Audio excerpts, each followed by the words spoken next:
நமக்கு கொடுக்கிற வார்த்தை என்னவென்றால், பாவியான ஸ்திரீயின் கண்ணீரை அவர் துடைக்கிறார். பாவியான ஸ்திரீயின் கண்ணீர் என்ற தலைப்பில் இன்றைக்கு ஆண்டவருடைய வார்த்தையை நாம் கேட்க போகிறோம். லூக்கா சுவிசேஷம் 7வது அதிகாரம் 38வது வசனத்தை எடுத்தவர் வாசிக்கலாம். லூக்கா சுவிசேஷம் 7வது அதிகாரம் 38வது வசனம். அவருடைய பாதங்களின் அருகே பின்னாக நின்று அழுது கொண்டு அவருடைய பாதங்களை தன் கண்ணீரினால் நனைத்து தன் தலைமயிரினால் துடைத்து அவருடைய பாதங்களை முத்தம் செய்து பரிமள தைலத்தை பூசினாள். இங்கே ஒரு பாவியான ஸ்திரீ இயேசு அந்த வீட்டுக்குள்ள வந்திருக்கிறார் என்று கேள்விப்பட்டு, ஒரு பாவியான ஸ்திரீ இயேசுவை கண்டு கொண்டு வந்திருக்கிறார் என்று அறிந்து அவள் ஓடோடு வந்து அவருடைய பாதங்கள் அருகே நின்று அழுது கொண்டு அவருடைய பாதங்களை கண்ணீரினால நனைத்து தலையை மயிரினாலே என்ன செய்தார்? துடைத்து அவருடைய பாதங்களை முத்தம் செய்து பரிமள தைலத்தை பூசினார். ஹல்லேலூயா. இது ஒரு அழகான சம்பவம். ஒரு பாவியான ஸ்திரீ, இங்க திடீர்னு யாராவது ஒரு பாவியான ஸ்திரீ இந்த இடத்துல முன்னுக்கு வந்தார், நம்மளுடைய பார்வை எப்படி இருக்கும்? நம்முடைய பார்வைகள் எப்படி இருக்கும் என்று சற்று யோசித்து பாருங்க. ஒருவேளை அதட்டுவோமா, வெளியே போன்னு சொல்லுவோமா, இல்ல அப்புறம் எங்க பாஸ்டர் அம்மாவை பார்த்துக்கங்கன்னு சொல்வீங்களா? இல்ல ஏன் இவர்கள் வந்தார்கள், இவர்களால நானும் கரைப்படுகிறேனே என்ற எண்ணம் கொள்வோமா? பல சிந்தனைகள், பல யோசனைகள், பல காரியங்களை நாம் சிந்திக்க வேண்டியதாக இருக்கும். ஆனால் இந்த இடத்துலயோ அவள் என்ன செய்றா? அவருடைய பாதத்தின் அருகே நின்று அழுது கொண்டு, பாருங்க, இவள் கண்ணீர் இயேசுவின் மீது கொண்ட அன்பையும் அடையாளத்தையும் வெளிப்படுத்துகிறது. ஹல்லேலூயா, ஹல்லேலூயா. அவருடைய கண்ணீர் சாதாரணமான ஒரு கண்ணீர் அல்ல. அந்த கண்ணீர் இயேசுவின் மீது கொண்ட அன்பை காட்டுகிறது. அவருடைய ஏக்கங்கள், விண்ணப்பங்கள் அதை என்ன செய்யுதுன்னா, நம்ம அந்த ஒவ்வொரு கண்ணீரும், அவர் அந்த சிந்தப்பட்ட அந்த கண்ணீர் ஒவ்வொன்றும் ஆண்டவருடைய பாதத்துல அது விழுந்ததாக இருந்தது. அது காணிக்கையாக மதிக்கப்பட்டதாக இருந்தது. அந்த கண்ணீர் எப்படிப்பட்ட கண்ணீர் என்றால், அது இயேசுவின் மீது கொண்டுள்ள அன்பை வெளிப்படுத்துகிற ஒரு கண்ணீராகவும், அவருடைய ஏக்கம், அன்பரை எப்போ பார்ப்போம், அவருடைய மன்னிப்பாரா, அவரை தொட முடியுமா, அவரிடத்துல வர முடியுமா, அவர் என்னை ஏற்றுக்கொள்வாரா, என் பாவத்தை அவர் மன்னிப்பாரா என்பதை அவர் ஒரு ஏக்கம் அவளுக்குள்ள இருந்திருக்கும். அதனாலதான் அருகாமையிலே நின்று அவள் அழுது கொண்டிருந்தாள். அல்லேலூயா, அல்லேலூயா. அவள் ஏக்கத்தையும் விண்ணப்பத்தையும் கர்த்தர் பார்த்தார். அவர் சிந்தின ஒவ்வொரு கண்ணீரையும் மதிப்புக்குரிய கண்ணீராக ஆண்டவருடைய பாதத்திலே ஒரு சேவையாய் கருதப்பட்டது. ஹல்லேலூயா. அவ கண்ணீர் என்பது ஒரு சாதாரண கண்ணீர் அல்ல, ஆண்டவருக்கு சேவை செய்த ஒரு கண்ணீராய் காணப்பட்டது. ஆமென். ஹல்லேலூயா, ஹல்லேலூயா. ஆண்டவர் பார்க்க அதை கவனித்துக் கொண்டே இருக்கிறார். ஆனால் ஒன்று, அவரை அழைத்த பரிசேயர் சொல்லுகிறார், இவள் பாவியாக இருக்கிறாரே என்று தனக்குள்ளே சொல்லிக் கொள்ளுகிறார்கள். ஐயோ, இவள் ஒரு பாவியாச்சே, இவள் பாவம், இவள் ஒரு பாவி, ஆனா ஆண்டவராகிய ஒரு பரிசுத்தரை எப்படி இவர் தொடுகிறார் என்பதை அவர்கள் என்ன செய்யறாங்க? ஒருத்தருக்கு ஒருத்தராய் சலசலப்பா பேசிக் கொண்டிருக்கிறாங்க. நம்ம பேசுவோம்ல, அந்த மாதிரிதான் அவர்களும் என்ன செய்யறாங்க? பேசுறாங்க. ஆனா இயேசு உள்ளத்தை பார்க்கிறார். தேவ ஜனமே, இந்த வார்த்தையை கேட்டுக்கொண்டிருக்கிறேன் அருமையான மக்களே, கர்த்தர் நம்முடைய இருதயத்தை பார்க்கிறார். தலை மயிரினாலே துடைத்து அவருடைய பாதங்களை முத்தம் செய்து பரிமள தைலத்தை என்ன செய்தார்? பூசினார். விலையேறப்பட்ட ஒரு பரிமள தைலத்தை என்ன செய்தார்? பூசுகிறார். ஹல்லேலூயா. ஆனாலும் இந்த பரிசேயர்களுக்குள்ள என்ன இருந்தது? கோபம் இருந்தது. ஆண்டவர் மேல ஒரு சந்தேகம் வந்துருச்சு. ஆனா ஆண்டவர் சொல்றாரு சீமோனை நோக்கி, இந்த ஸ்திரியை நீ பார்க்கிறாய், நான் உன் வீட்டுக்கு பிரவேசித்தேன், நீ என் கால்களுக்கு தண்ணீர் என்ன பண்ணல, தரவில்லை. இவளோ கண்ணீரினால் என் கால்கள் என்ன செய்தால், கழுவினாள். ஹல்லேலூயா. அழைக்கப்பட்ட அந்த சீமோன் வீட்டுக்குள்ளதான் இயேசு போறார். அவர்கள் தான் அவரை அழைத்தார்கள். ஆனா அவர்களோ இப்படி ஒரு காரியத்தை என்ன பண்ணல, செய்யவில்லை. அதனால அவர் சொல்றாரு, நீ ஏன் பார்த்து என்னை பார்த்து கொண்டிருக்கிற, நீ இவ்வளவு என்ன செய்யற, எந்த ஸ்திரியை நீ கவனிக்கிற, பார்த்துக்கிட்டே இருக்கிற, பேசிட்டே இருக்கிற, இவ ஒரு பாவிதானே அப்படின்னு சொல்லி நீ என்ன செய்யற? ஆண்டவர் ஏன் இவரை துரத்துல இவளை ஏற்றுக்கொண்டார் என்பதை வித்தியாசமான ஒரு பார்வையில பார்த்து கேள்வியோடு கூட நிற்கிறார்கள். ஆனா ஆண்டவர் சொல்லுகிறார், நான் உன் வீட்டுக்குள்ள வந்தேன், நீ என் கால்கள் என்ன செய்யல, என் கால்களை கழுவ தண்ணீரை கொடுக்கல. ஆனா இவளோ கண்ணீரினால என் கால்களை என்ன செய்தார், கழுவினாள். என்னை என்ன செய்தார், நீ முத்தம் செய்யவில்லை. இவளோ என்ன செய்தார், வீட்டுக்குள்ள உட்பிரவேசித்தது முதல் என் பாதங்களை ஓயாம என்ன செய்தார், முத்தம் செய்தார். கண்ணீரினாலே அவருடைய பாதத்தை என்ன பண்ணா, நினைத்தா. அவன் உள்ள நுழைந்த பிறகு அவன் வந்ததில் இருந்தே அவரை ஓயாம என்ன செய்தா, முத்தம் செய்தா. நீ என் தலைக்கு எண்ணெய் பூசவில்லை, இவளோ பாதங்கள் என்ன செய்தா, பரிமள தைலத்தை பூசி. இவள் செய்த அநேக பாவங்கள் மன்னிக்கப்பட்டது என்றார். ஹல்லேலூயா சொல்லுமா, ஹல்லேலூயா. இயேசுவை வர வைப்போம், இயேசு உள்ளத்துல வாங்க சொல்லுவோம். ஆனா இயேசுவானவர் வருவார், ஆனால் அவரை கனப்படுத்துகிறோமா என்பதுதான் முக்கியம். பாவங்களை மன்னிக்கிறவர் நம்முடைய ஆண்டவர். வசனத்தை வாசித்து பாருங்க. அதே அதிகாரத்துல 50வது வசனத்தை வாசிங்களா. அவர் ஸ்திரியை நோக்கி, உன் விசுவாசம் உன்னை ரட்சித்தது, நீ சமாதானத்தோட போன்னு சொல்லிட்டார். ஒரு அழகியா சொல்லுவோமா? வரும்போது அப்படி எப்படி வந்தா, ஆண்டவரிடத்துல வரும்போது எப்படி வந்தா, ஒரு பாவியான ஸ்திரியா வந்தா. அப்படி அருகாமையில் நின்று அழுதா, கண்ணீரினால் என்ன செய்தார், நினைத்தார். அவ வைத்திருந்த விலையேறப்பட்ட பரிமள தைலத்தினால பூசி, அவ எண்ணெயினால் என்ன செய்த, அவரை பாதத்தை கழுவினார். இதை பார்த்த ஆண்டவர் அவருடைய உள்ளத்தை தேவன் பார்க்கிறார். தேவ ஜனமே, நீ வந்த நோக்கத்தை அவர் பார்க்கிறார், உன் உள்ளத்தை அவர் பார்க்கிறார், உன் வேதனை அவர் பார்க்கிறார்.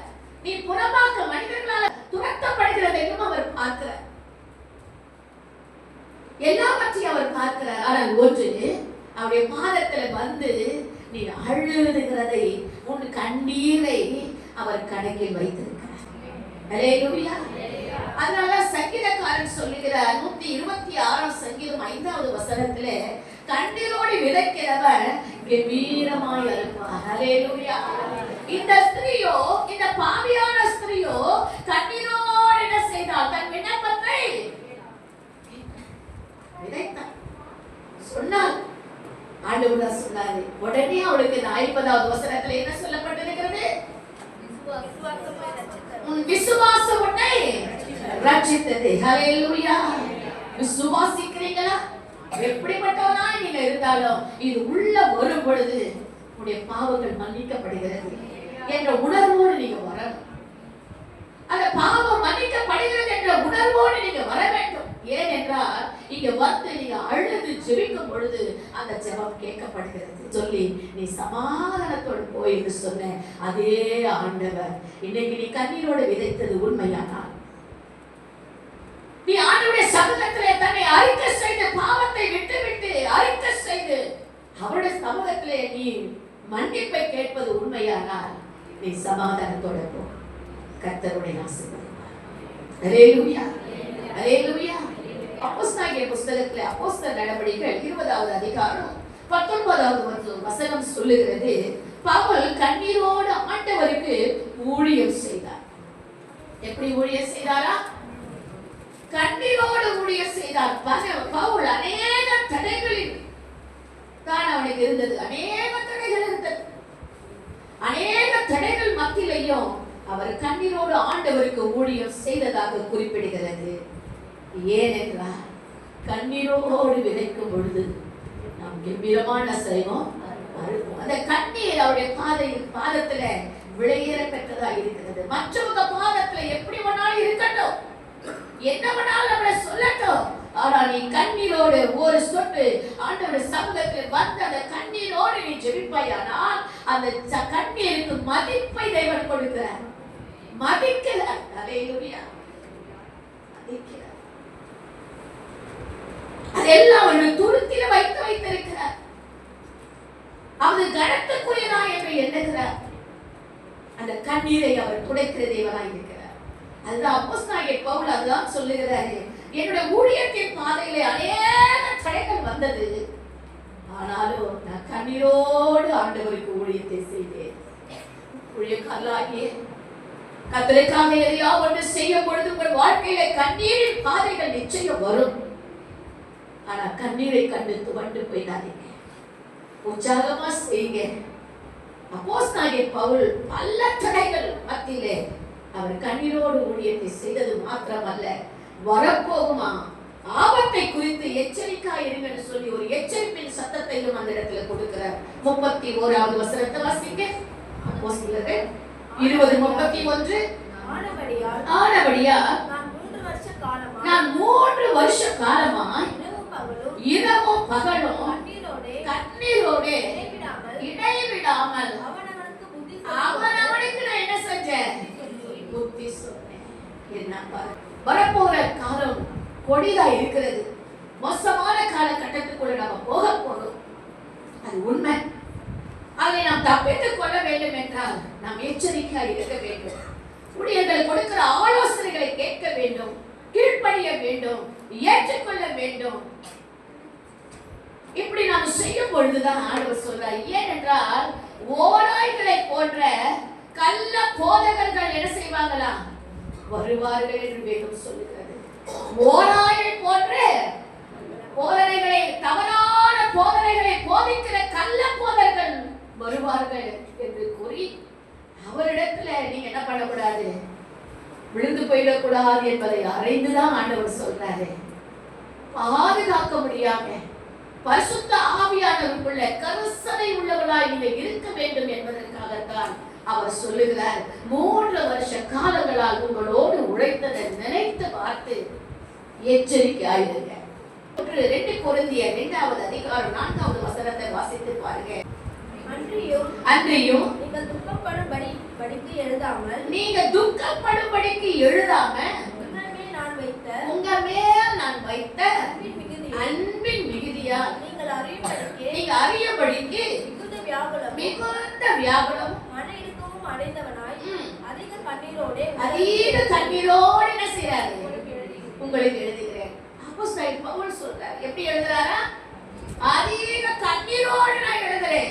ஏன் என்றால் நீங்க உங்க ஆத்துமா என்ன செய்யக்கூடாது?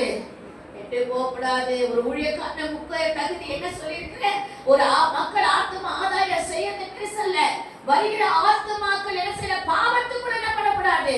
போகக்கூடாது. நீதியின் பாதையில நடத்துவதுதான் உண்மையான ஊழியக்காரர்கள். நீதியின் பாதையில் நடத்தின மற்றவர்கள் பார்க்கும் பொழுது ஐயோ, இந்த அக்கா மாறிட்டாங்களே, இந்த அண்ணிய மாறிட்டாங்க, இந்த பையன் மாறிட்டானே, இவன் நடைமுறை பாவனைகள் பேச்சுகள் மாற்றப்பட்டிருக்கிறது, இவனுடைய குணங்கள் மாற்றப்பட்டிருக்கிறது.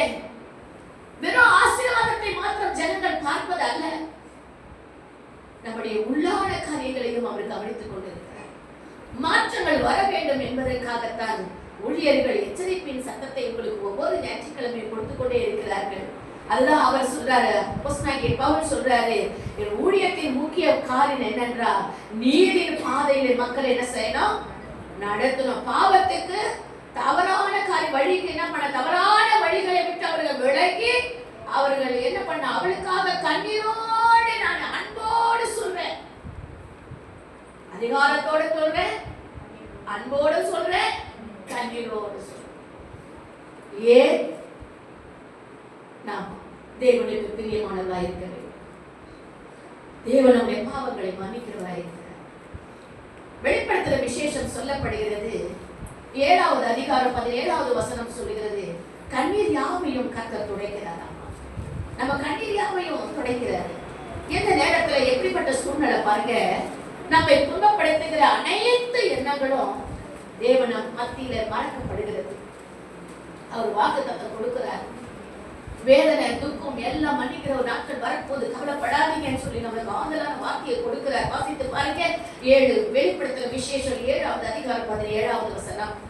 சிங்காசனத்தின் மத்தியில் இருக்கிற சிங்காசனத்தின் மத்தியில் இருக்கிற ஆட்டுக்குட்டியானவர், சிங்காசனத்தின் மத்தியில் இருக்கிற ஆட்டுக்குட்டியானவர் இவர்களை மேய்த்து இவர்களை ஜீவ தண்ணீர் உள்ள ஊற்றுகள் அண்டைக்கு என்ன செய்ய போறாரு? நடத்துவார். அல்லேலூயா.